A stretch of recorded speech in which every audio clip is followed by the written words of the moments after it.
हमारी YouTube family, हमारी सीमा Kashmiri cook में आपका स्वागत है। गाइस नमस्कार। आज मैंने जैसे गोभी पराठा, ये गोभी जैसे प्याज मिला दिया, नमक मिला दिया, अब आटा बेल के पराठा बनाएंगे। आगे देखिए रेसिपी। गाइस देखिए इसमें गोभी भर दिया है, अब इसको बेलेंगे। गाइस देखिए इसको बेल दिया है, इसको तवे पे डाल देंगे, फिर इसको सेकेंगे।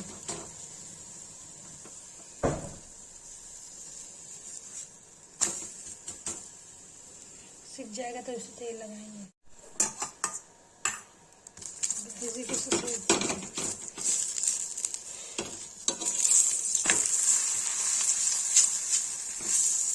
दूसरा तैयार कर दिया है।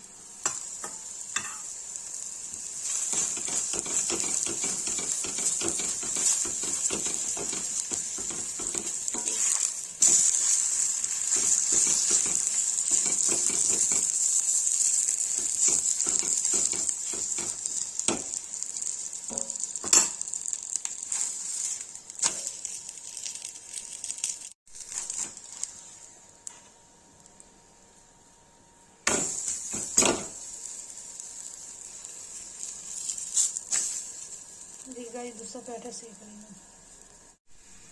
गाइस देखिए पराठा बन के तैयार हो गया। जिसको रेसिपी अच्छी लगी हो, मतलब वीडियो अच्छी लगी हो, लाइक कमेंट सब्सक्राइब जरूर प्लीज़ करें।